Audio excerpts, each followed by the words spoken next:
Iyi ni BBC gahuza miryango ivugira Nairobi kuri metero 19:31 ku mirongo ya FM no mu biyaga bigari kuri internet kuri bbcgahuza.com.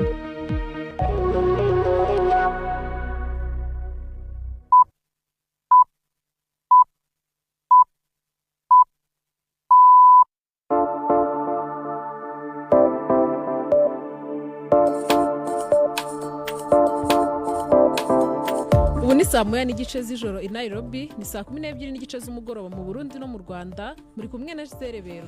Mwiriwe neza abakunzi ba BBC gahuza miryango, ikaze mu makuru yacu kuri mugoroba tariki 23 z'ukwezi kwa mbere 2026. Izi ni ingingo z'ingenzi amakuru yacu agiye kwibandaho. Mu Burundi abacuruzi barataka igihombo baraye batewe n'inkongi y'umuriro yibasiye Bujumbura City Market ku munsi w'ejo ku cyumweru. Bacuruza ama multiplex, bacuruza imbaho, ama plashe, ama madrier n'amasiteri. Uburyo bwahombeye ni bwinshi urarenga muri ya dinusu. Uwahoze ari icyegera cy'umukuru w'igihugu muri Kenya Rigathi Gachagua arashinja perezida w'iki gihugu kugira uruhare mu gitero cyari kigiye kumwicira mu rusengero ku cyumweru. Mu gushimangira amahoro n'ubumwe n'ubwiyunge, Maria Ndutiye uba mu Bufaransa anatanga umusanzu we abinyujije mu kubyina no gutegura ibirori. Dufite n'amakuru y'imikino. Mu mikino Manchester United yahagaritse gato umuvuduko wa Arsenal yikubitiri wayo. Ntucikwe n'amakuru y'imikino nabateguriye ndi Yves Bucyana. Aya makuru ahagarariwe na Gerdas Hondimondo. Mbere yo gutangira aya makuru ku buryo burambuye, reka Chance Habimana atugezeho havugwa hirya no hino kw'isi. Umugujejwe kugwanya kwivanga mu vya politike hamwe no kugwanya igiterurire mu nzego z'ubutungane bwa Afrika y'Epfo watangwa ibikorwa vyawo no munsi incuro ya mbere muri uyu mwaka. Uwo mugwi wa Madrang watangajwe na President Ramaphosa mu kwezi kw'indwi guheze, inyuma yaho urongo igipolisi cyo muri ako karere avuze ko wahoza n'umushikiranganje w'igipolisi afitaniye imigenderanire n'imigwi y'abagizi ba nabi, bikaba vyaciye bituma hagarikwa. Ni inkuru y'umumenyesha makuru Mayeri Jones mwumva mu ijwi rya Latifa Mutesi. Abatanga bamye babiri baragezwe imbere ya komisiyo y'akanama uyu munsi mu murwa mukuru w'ubuyobozi wa Pretoria mu gikorwa cyahungabanyije Afrika y'Epfo. Komisiyo ya Madrang yatangiye ku mugaragaro muri Nzeri imaze kumva ubuhamya bw'abantu benshi bwatanzwe mu biganiro biba biri kuba ibizwi nka live bikurikirwa cyane n'abaturage. Iburanisha ryashyize ahagaragara ruswa yashinze imizi mu nzego za polisi harimo no gukorana n'imitwe y'abagizi ba nabi. Iyo komisiyo yatangajwe muri Nyakanga nyuma y'uko umuyobozi wa polisi mu ntara y'Iburasirazuba ya KwaZulu Natal ashinja umuyobozi we wari ministri wa polisi Senzo Mchunu kafitanye umubano n'imitwe y'abagizi ba nabi ibintu Bwana Mchunu hakana. Kuva icyo gihe Bwana Mchunu yashyizwe mu kiruhuko cyihariye. Raporo y'agateganyo ku byagaragajwe na komisiyo yashyikirijwe Perezida Cyril Ramaphosa mu kwezi kwa 12 ntirashyirwa ahagaragara. Biteganyijwe ko iburanisha rizakomeza mu mezi make ari imbere mu gihe raporo ya nyuma iteganyijwe gutangazwa nyuma muri uyu mwaka. Israel yavuze ko yamaze kuronka ibisigarira by'umuntu wa nyuma mu bari bagizwe imbeho i Gaza, kikaba ari kimwe mu byategerezwa kuba kugira habeho umwumvikano ku byo guhagarika intambara hagati ya Hamas na Israel. Langviri yari umupolisi, ikiziga ciwe kijanwa muri Gaza nyuma yo kwica mu bitero vy'itariki 7 kwezi kwa 10 mu 2023. Umushikiranganje wa mbere wa Israel Benjamin Netanyahu yanezerejwe n'iryo garukana ryiwe, avuga ko ari ugushira mu ngiro isezerano ryo gutahukana bafashwe bose baba bakiri bazima canke barapfuye. Gutahukana ivyo bisigarira vyari kimwe mu bisabwa kugira Israel isubire kugura umupaka munini wa Gaza uhana n'urubibe rwa Misiri. Iyi ni BBC. Ishirahamwe ry'umwe bwa Buraya ryatangaje ko rigiye gukora amatohoza kuri Grok, AI ya Elon Musk, inyuma yo gukwega ko ishobora gukora amashusho y'abantu batambaye harimo n'amafoto y'abana. Brussels ivuga ko abagore n'abana batagomba kugwa mu mporero. Urubuga X go rusanzwe ruriko rurakogwa ko amatohoza kubera ibishigwaho bidakurikijwe amategeko hamwe no kurenga amategeko hajanye n'ivyo rukora. Thomas Lenye umuvugizi w'umwe bwa Buraya mu bijanye n'ubuhinga bwa none yasiguye igituma babona ko ayo matohoza akenewe. Such output has no place in Europe. Amashusho nk'ayo nta kibanza afise Buraya, kandi tubwiza gukingira abanyagihugu bacu ku ngaruka zoshobora kuba mu gihe kiri imbere. Nico gituma aya matohoza kuri Grok azodufasha kuraba ibintu mu buryo bwimbitse kugira dukingire abagore bacu, abana bacu n'abanyagihugu bacu bose. Umukuru w'igihugu Donald Trump yavuze ko agiye kurungika ujejwe imbiwe Tom Homan muri Minnesota mu gihe ubutegetsi bwiwe buriko burategwa ivyatsi nyuma yuko Alex Preti yishwe n'abashinzwe abinjira n'abasohoka kwa gatandatu. n'ubwa kabiri umuntu yicwa arashwe mu kwezi kumwe. Mu butumwa yashize ku mbuga ngurukana bumenyi, Trump yavuze ko Tom Homan ko ari umuntu akaze ariko w'intungane, kandi yavuze ko azokoresha amabanga yiwe mu kumubwira ukuri adaciye ku bandi. Bamwe mu Republicain bifatanije n'abademokrate mu gusaba ko hokorwa amatohoza yuzuye ku buryo Preti yishwe. Giselle, urakoze Chansard.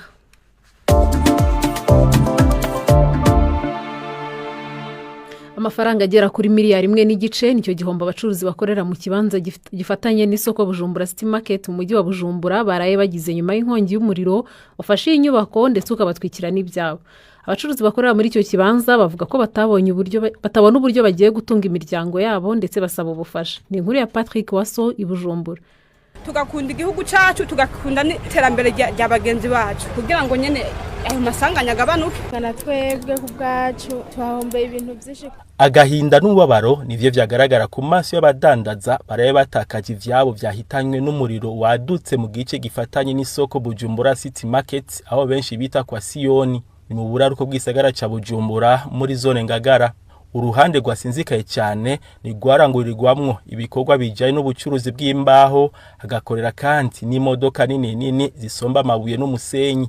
Ibitari bike vyahiye biratokombera.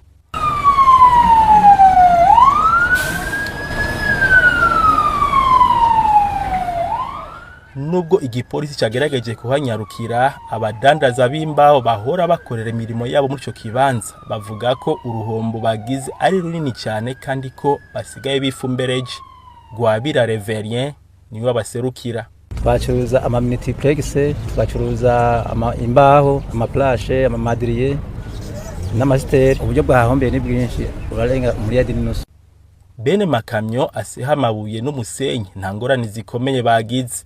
Imodoka zabo zashoboye kurokogwa ibintu bitarakomera. Sanga ibintu byayangaye, miduga bayikuyeho bamenaguye ibiya batufashije nyine kuzikuraho basi.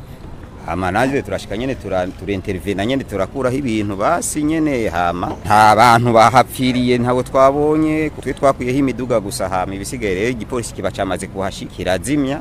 Ivyo nonekaye ni bisanzwe gusa n'imiduga nyene yacu kugira ngo turabe ukuntu twikuraho niyo byashoboye kuba yononekaye nyene mugabo urumva nta bantu twabonye twe twakomerekesheje ngaho oni na nibyo gusa.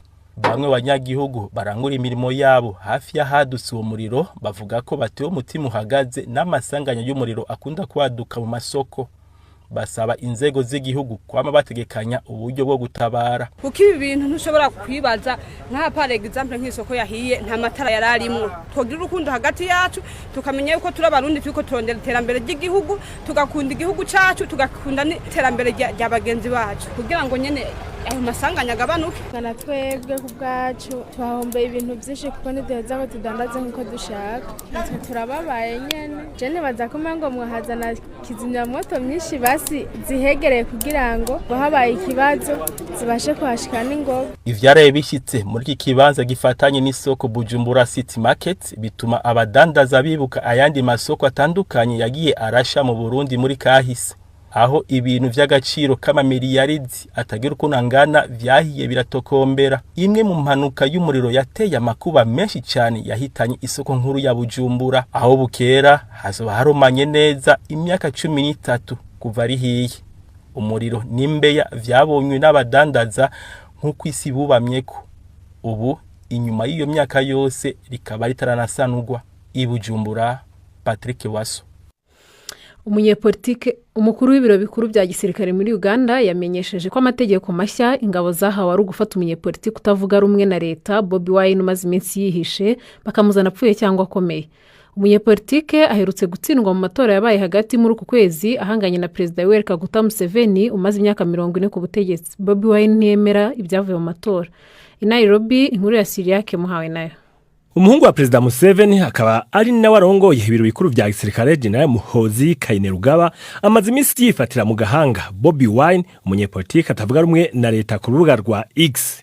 Yanditse ko abisabwe n'umugaba mukuru w'ikirenga sewe Perezida Museveni bari bahagaritse guhiga Bobi Wine amaze iminsi nyegeje amasaha 28. Avuga ko akwiye kwishikana mu mahoro ngo atabikoze ingabo zifise amategeko yo kumuzana ari muzima canke yapfuye. kuri uyu w'Imana Barbara Kyagulanyi umugore w'uyo munyepolitike yabwiye abamenyesha makuru ahari mu bitaro ingene ku munsi wa gatanu mwijoro yatewe n'abantu bitwaje ibirwanisho bakamukubagura inzu nayo bakayimenagura. Yavuze ko mu bateye harimo abari bambaye impuzu za gisirikare. Mu ndwi iheze General Muhozi yari yahaye Bobi Wine amasaha atarenga 48 ngo abe yishikanye ariko ntiyabikora kandi n'ibikorwa bya gisirikare ntaco vyashitseko. Uwo munyepolitike w'imyaka 43 avuga ko hari umugambi wateguwe kumugirira nabi ko yahunze abasirikare ku wa gatanu mwijoro itariki 16 z'uku kwezi bateye ku rugo rwiwe buca hatangazwa ibyavuye mu matora. Ayo matora Perezida Museveni yatsinze ku majwi 71 kwijana mu gihe Bobi Wine yaje mu kibanza ca kabiri yaronse amajwi 28 kwijana. Jina Muhozi Kainerugaba yagiriza Bobi Wine guhamagarira abantu kuja mu myiyerekano ariko nta rupapuro na rumwe rwo mu butungane ruhari rwo kumukurikirana. Abasesenguzi bavuga ko ubutegetsi bwa Uganda bufise ubwoba ko mu gihe Bobi Wine yo kwidegembya ashobora guhamagarira abantu kuja mu myiyerekano ikomeye yotera ikibazo Perezida Museveni ubu ariko aratwara ikingo ciwe kigira indwi. Akanama kajejwe imigendere mu nama nkenguza amateka ya Leta Zumwe za Amerika gaherutse gusohora itangazo gasaba ubutegetsi bwa Donald Trump ko bukwiye gusubiramwo ubucuti bufitaniye na Uganda kubera ibiherutse kuba mu matora muri ico gihugu bishobora kuba akarorero kabi ku bindi bihugu vy'akarere vyimirije kuyajamwo. Seriake Muhawe nayo BBC gahuza miryango Nairobi. Tugeze ku isaha ya saa 1:41 ku isaha ya Nairobi ni saa 12:41 ku isaha yo mu Rwanda no mu Burundi. Turagaruka nyuma y'akaruhuko. BBC gahuza miryango kuri sanganiro mu Burundi ni kuri FM 89.7. Wahoze ari cyegera cy'umukuru w'igihugu muri Kenya Rigathi Gachagua yavuze ko yahabaye igerageza ryo kumwicira mu rusengero ku cyumweru. Gachagua wirukanywe muri ayo mabanga muri 2024 binyuze mu rubanza rwo kumweguza yavuze ko agatsiko k'abapolisi kateye mu rusengero rwo mu mujyi wa Othaya mu ntara ya Nyeri rwagati mu gihugu bakoresheje amasasu n'imyuka iryana mu maso. Nta gihamya yatanze yashinjwe wahoze ari inshuti ye akaba ari na Perezida wa Kenya William Ruto kuba ariwe wategetse igabwa ry'icyo gitero. Bagenzi bacu muri BBC Swahili baganiye na Gachagua kugira ngo tumenye ibyamubayeho. Tulivamiwa na maofisa. Tuwatewe n'abapolisi bari bitwaje inkoho zikomeye harimo na Kalashnikov hamwe n'ivyuka bikoroza amosozi baradutera aho twari mu rushengero rw'aba-Anglikane ruri mu gisagara ca Othaya. Bari bafise intumbero yo kunyica, cari igitero gikomeye cyane. Nabonye umushikiranganje w'umutekano asaba ko haba amatohoza. Mugabe igipolisi ntigishobora kwikora kamatohoza kuko ico gitero cakozwe n'igipolisi kandi baje n'imodoka z'igipolisi baragaragara ku masanamu bose barababona batanguye no kubamenya bamwe bavuga ngo uyu n'umubanyi wanje. Rero iki gitero categuwe na leta gitumbereye jewe kugira bambuze kubandanya imiyamamazo yo kwitoza mu kibanza c'umukuru w'igihugu Ntsinde William Ruto mu matora ategekanijwe mu mwaka uza. Uvuga ko ibyabaye ari umugambi wo kukwica kandi ukemeza ko Perezida bifitemo uruhare. Wibaza ko ari ukubera iki cyangwa se nk'ibimenyetso ufite bigaragaza ko ari we wabigizemo uruhare? Kuva nyirukanye mu mabanga yanje iki gitero kibaye ica 11. Ibi bitero byose narabibwiye umukuru w'igipolisi inakuru ariko nta ngingo n'imwe yigeze afata. Biragaragara ko atagipolisi gishobora kuntera ataruhara rwa leta rurimo. Iyo leta nayo itwagwa na William Ruto nawe akaba ari we duhanganye. Umuvugizi wa leta avuga ko ibyo ari ibintu mwateguye kugira ngo abantu babagirire imwe no kubona ubufasha bwa politiki. Ibyo byaba bivuze iki ku ishusho ya politiki aha muri Kenya? Ariko umuvukanyi jewe ndi umunyagihugu asanzwe, jewe sindi umukozi wa leta. Niyo bari jewe nari nateguye ico gitero ngo kize kintumbera. Nakuye hehe imodoka z'igipolisi, nakuye hehe inkoho, nakuye hehe ivyuka bikoroza amosozi. Abapolisi ubwabo nabakuye hehe. Ni naba nari nateguye abantera kuko abo bantu nahaye ako kazi batarafatwa. None se ugiye kubigenza gute kubijyanye n'umutekano wawe n'umuryango? Sinshobora guhagarika imiyamamazo yanje yo gutabara Kenya. Ni ngombwa ko nitoza mu kibanza c'umukuru w'igihugu. Mfise abanywanyi banje bashaka ku mamiliyoni bashaka ko ari jewe no barongora. Jewe nzobandanya kwiyamamaza ikizoba kiraba. Bashaka kunyica murareka banyice, bashaka kumbabaza barambabaza. Ariko urugendo rwo gutabara Kenya rurabandanya. Ntidushobora kwinyegereza muhira kubera ubwoba. Ico gusa nobwira Ruto nuko mu gihe noramukanishwe Kenya izogera ibibazo ntaje muri iyo nzira. Arazi ko mu 2007 yitwariwe muri sentare mpuzamakungu mpanavyaha ICC kubera ubwicanyi. Ikizoba nuko abanyagihugu bazotangura kurondera uburyo bwo kuturinda. Hanyuma se byaba ari ukubera iki utangiye kwiyamamaza hakiri kare? Nakuna mambo ya mapema. Oya sikale, urugendo rwejo rutegurwa uyu munsi. Amatora azoba mu mwaka uza. Ni ngombwa ko imyiyamamaza itangura. Mugabo we yategerezwa kuguma mu biro kugira akore. Ariko wewe yama mu modoka atembera hariho hose yiyamamaza. Ariko twebwe dufise uburenganzira bwa demokarasi bwo kurondera amajwi no kumenyekana gusumba. Ivyo biri mu ibwirizwa nshingiro ryacu. Kuri Facebook abakunzi ba BBC gahuza baravuga iki? Duhereye mu Burundi ku inkuru ivuga ko benshi bakoreraga umuriro watwitse ku isoko ryo Kwa Siyoni nta bwishingizi bari bafite. Iryo soko rikaba riherereye i Bujumbura. Kejon Tosi yagize ati mwihangane kabisa babuze ibyaho. Naho Steve Banyiheza ko nawe yagize ati bihangane ariko abantu barakwiye amahugurwa y'akamaro ka assurance. Iyindi nkuru batanze ibitekerezo nivuga ko ewe yatangiye iperereza kuri Glock AI ya Elon Musk yakoreshejwe mu kurema amafoto y'abantu bazwi bambaye ubusa. Uwamahoro Theodete yagize ati wapfaga kuyibwira uti Glock Andressa ikabira bikoze ititaye ku ngaruka za nyiri iyo foto. Ubwo urumva itari kuzakoresha niyo badahagarika izo algoritme. Naho Juste nawe yagize ati inkuru nzima ni ya fake byarivanze kereka ziriya nkuru mpuzamahanga. Ubu no kumenya umuntu nyamuntu ni ikibazo. Kuri inkuru uvuga ko umugabo yacagaye go kurira inyubako igereseho inshuro 101 adakoresheje umugozi nayo bayitanzeho ibitekerezo. Uwitwa Nduwimana Emile yabajije ati none se yakoresheje umwanya ungana gute? Twamubwira ko iyi nyubako yayuriye mu gihe cy'isaha 1:31. Naho Siriya cyangwa nziza we yavuze ati urya muntu no mwiyahuzi. Twakibutsa n'abadukurikira ko bashobora no gusura website yacu bbcgahuza.com kuko abari inkuru zigiye zitandukanye wasoma. Ku nkuru ziriho uyu munsi dufite inkuru yari gatigacagwaho zari vice president wa Kenya. Inkuru arumaje kuvuga avuga ko bashatse kumwicira mu rusengero. Benshi bakibaza ati se yabivuze iki cyangwa polisi muri iki gihugu yavuze iki? Ibyo byose byari bikubiye muri iyi nkuru ku buryo burambuye kuruta mu nkuru. Iyindi nkuru iriho nivuga ko bwa mbere mu mateka igiciro cya zahabu kigeze ku madolari 5,000. Ubwo ni kuvuga miliyoni 7,200 by'amafaranga y'u Rwanda ku magarama 28. Bakomeza bagasura Facebook yacu na X dufiteho tuba dufite aho gutangira ibitekerezo tugakomeza tukabana kuri BBC Gahuza. Urakoze cyane.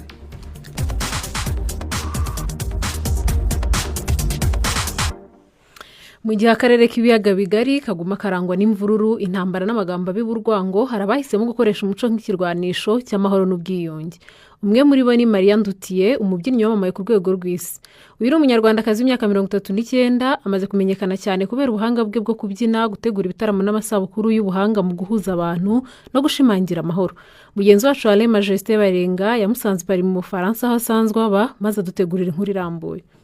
Maria Ndutiye ni umunyarwandakazi w'imyaka 39, amaze kuba rurangiranwa mu bijanye no gutamba ku rwego rw'isi, cyane cyane mu bihugu by'Ubufaransa na Leta Zunze Ubumwe bwa Amerika, aho sanzwe yikurikiranya kuba.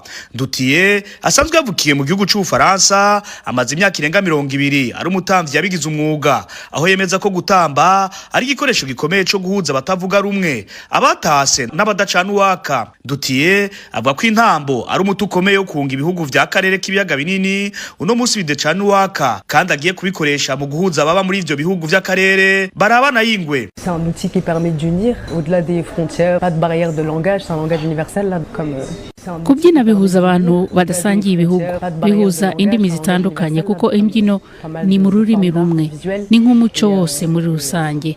Ndemeza ko ari uburyo bwiza kandi bwatuma abantu bibagirwa ibyo badahuje. Binyuze mu mbyino no kuranga, biratwereka ko twese turi bamwe, bikuraho amacakubiri. Igihe mperuka i Kigali, nari nagiye muri kimwe mu bitaramo nari natumiwemo, nahasanze ababyinnyi benshi b'abanyekongo. Nahise mbona ko ikibazo kiri ahandi kuko abantu ubwabo baraganira. Ibyo kwinuba bigaragara hanze biba bidahari. Ababyinnyi barakorana bakaganira, baba Abarundi, Abanyarwanda, Abagande, Abatanzania n'Abanyekongo. Nibyo ngomba kwerekana ko bishoboka ko twajya hamwe nta kwinubirana biciye mu kubyina. dutiye kugira ashike kuri iyo ndoto yahisemo gutanguza ubwa mbere iganwa mpuzamakungu ry'abatambyi ryitwa Fusion Concept, rimwe mu yambere akomeye ku isi kugira rihuriyemwo abatambyi bava mu bihugu by'akarere ka Afrika y'ubuseruko mu gusasagaza amahoro n'umwumvikano. C'est un festival de danse et ni irushanwa mpuzamahanga ry'imbyino ryitwa Fusion Concert. Igice cya nyuma cyaryo gisanzwe kibera i Paris, ariko ubu ku nshuro ya mbere kizabera mu karere ka Afrika y'Uburasirazuba. Iryo rushanwa rizabera i Kigali mu kwezi kwa karindwi. Rizahuza ababyinnyi baserukira ibihugu byose by'akarere babiri buri gihugu. Intego ni uguhuza ababyinnyi bose bava mu bihugu by'akarere kacu ka Afrika y'Uburasirazuba, kuko ariko irushanwa riteguye ku isi hose. Abahagarariye ibihugu berekana ubuhanga bwabo mu njyana ya hip hop. Tuzahitamo amatsinda menshi azaba yarushanwe mu bihugu bitandukanye, hanyuma duhitemo abarushije abandi 2 bava mu gihugu cy'u Burundi, 2 bahagarariye Kenya, 2 bahagarariye Uganda, 2 bahagarariye Tanzania na 2 bahagarariye u Rwanda. Abo bose tuzabashyira hamwe barushanwe, hanyuma abarushije abandi bazahagararira akarere kacu mu irushanwa ya nyuma ry'isi yose rya Fusion Concert ribera i Paris mu Bufaransa. Igikomeye cyane kandi kidasanzwe nuko ari ubwa mbere iryo rushanwa mpuzamahanga rizaba ribereye mu mugabane wa Afrika. Ce sera la toute première présélection est-africaine du Battle International Fusion Concept. Abazotwara iryo higanwa bakazoca bahura n'abandi bavuye mu bindi bihugu byo ku isi mu kwezi kw'icenda i Paris mu Bufaransa, aho ndutiye avuga ko azoba akajya keza kukwerekana ko akarere k'ibiyaga binini hari izindi mpano zihari atari imishamirano n'indwano. I Paris mu Bufaransa, Alain Majesté Barenga. Reka abakunzi b'urunana tubasogongeze kurwo ku munsi w'ejo.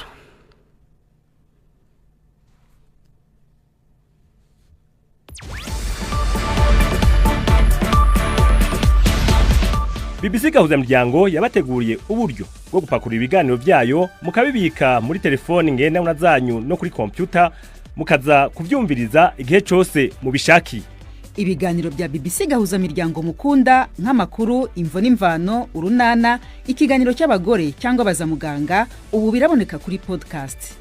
Ja ku rubuga rwa BBC gahuza miryango ariko bbcgahuza.com urondera hari podcast. Amakuru yose y'uburyo podcast ikora n'ukuntu wayishyira muri telefone yawe byose urabisangayo. Pakurura ikiganiro ukunda canke amakuru wumvirize uko ushaka aho uri hose, ntusubire gucikwa na kimwe.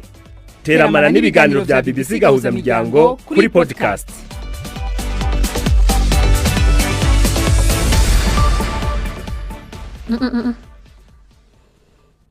Runana.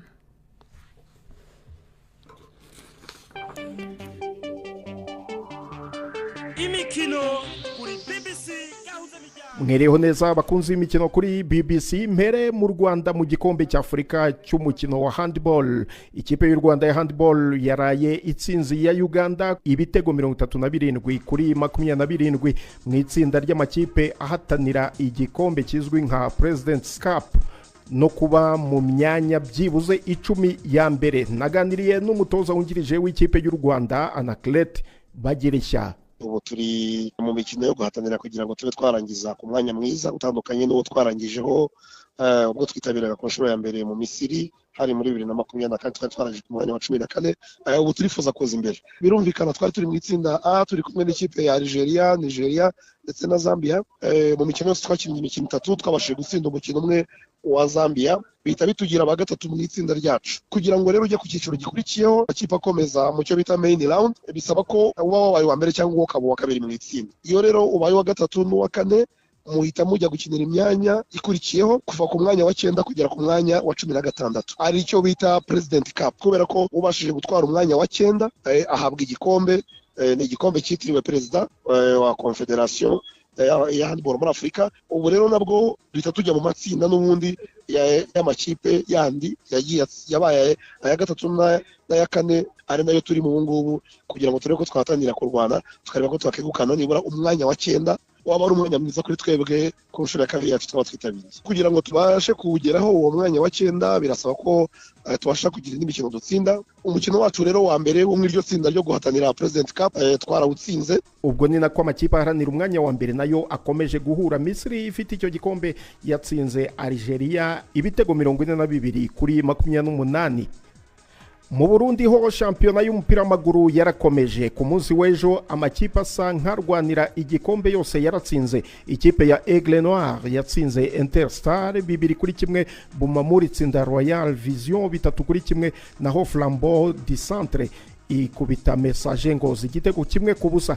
Aigle Noir ni ya mbere n'amanota 48 ikurikiwe na Bumamuru ifite 42 na Flambeau ikaba ya gatatu n'amanota 41. Ku mugabane w'Uburayi mu Bwongereza ikipe ya Manchester United yaraye ikoze ibisa n'iby'abantu batatekerezaga ko bishoboka ikubitira Arsenal ku kibuga cyayo cya Emirates ibitego 3-2 ihagarika gato umuvuduko wayo mu rugendo rwo gushaka igikombe cyayo cya mbere mu myaka 22 ishize. Manchester United y'umutoza mushya Michael Carrick yahise ijya ku mwanya wa 4 ku rutonde rw'agateganyo rwa shampiyona. Arsenal iracyari ya mbere ariko hagati yayo na Manchester City ikinyuranyo cy'amanota cyagabanutse nyuma yaho City itsindiye Wolverhampton 2-0 kuwa gatandatu. Ubu Arsenal irusha City amanota 4. Mu yindi mikino yabaye Chelsea yatsinze Crystal Palace ibitego 3-1. Aston Villa nayo itsindira Newcastle i St James's Park ibitego 2-0 kuwa gatandatu. Liverpool yakubiswe na Bournemouth ibitego 3-2. Uyu munsi Everton irakira Leeds United. Hagati aho kandi nubwo Arsenal ejo yakubiswe ubusesenguzi bw'ikoranabuhanga rya mudasobwa ya Opta buracyayiha amahirwe yo kwegukana igikombe cya Premier League ku kigero cya 81.74% hashingiwe ku biteganyijwe ku mikino isigaye yakusanyirijwe hamwe na mudasobwa yabo. Nyuma yo gutsinda Newcastle muri weekend, Aston Villa yahawe amahirwe angana n'9.39% yo gutwara igikombe cya Premier League ku nshuro ya mbere. Hagati aho Manchester City yegukanye intsinzi ya mbere ya Premier League yo muri 2026 kuwa gatandatu irahabwa amahirwe yo gutwara shampiyona angana n'8.71%. Andi makipe atatu gusa arahabwa amahirwe nubwo ari make yo gutwara iki gikombe cya Premier League. Ni Chelsea iri ku mwanya wa 5, mudasobwa ya Opta ikayiha amahirwe angana na 0.10%. Ikipe ya Liverpool iri ku mwanya wa 6 irahabwa amahirwe angana na 0.04%, naho ikipe ya Manchester United ubu yageze ku mwanya wa 4 irahabwa amahirwe angana na 0.02%. Soreza handi ku mugabane w'Uburayi mu gihugu cya Espagne ikipe ya Barcelona yasubiye ku mwanya wayo wa mbere nyuma yo gupfunyikira Real Oviedo ibitego 3-0. Ayo niyo y'imikino nabateguriye uyu munsi. Gendi Yves Bucyana. Arakoze Yves Bucyana ku makuru y'imikino yari yaduteguriye. Abakunzi b'urunana ntago twabagendana.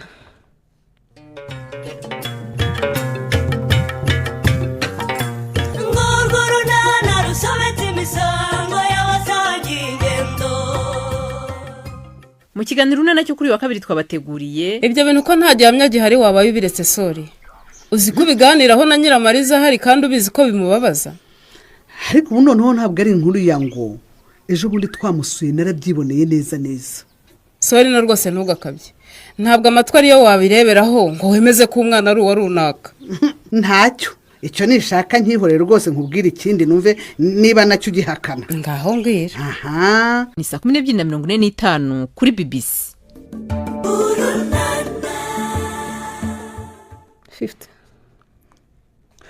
50. Imbere yo kuturangiza reka twibutse abari ko baradukurikirana ko umugwi ujejwe kugwanya kwivanga mu vya politiki hamwe no kugwanya igiturire mu nzego z'ubutungane bwa Afrika y'Epfo watanguye ibikorwa vyawo no munsi incuro ya mbere muri uyu mwaka. Uwo mugwi wa Madrang watangajwe na Cyril Ramaphosa mu kwezi kw'indwi guheze. Inyuma yaho uburongo igipolisi muri ako karere avuze ko wahoze ari umushikiranganje w'igipolisi afitanye imigenderanire n'imigwi y'abagizi ba nabi bikaba vyaciye bituma ahagarikwa. Israel yavuze ko yamaze kuronka ibisigarira by'umuntu wa nyuma mu bari bagizwe imbohe i Gaza kikaba ari kimwe mu byategerezwa kuba kugira ngo habeho umwumvikano ku byo guhagarika intambara hagati ya Israel na Hamas. Giselle urakoze cyane Chansar. Mu Burundi naho abacuruzi barataka igihombo baraye batewe n'inkongi y'umuriro yibasiye isoko rya Bujumbura City Market ndetse uwahoze ari cyegera cy'umukuru w'igihugu muri Kenya Rigathi Gachagua arashinjwa Perezida William Ruto kuba yagize uruhare mu icwa ryari rimugerereje ku cyumweru gishize. Tugeze ku musozo w'amakuru twabateguriye kuri uyu mugoroba. Mbashimiye ikipe ngari ya BBC Gahuza nge na Rizere Berwa amakuru yarahagarariwe na Gerdas Hondimundo. Kugira ibihe byiza.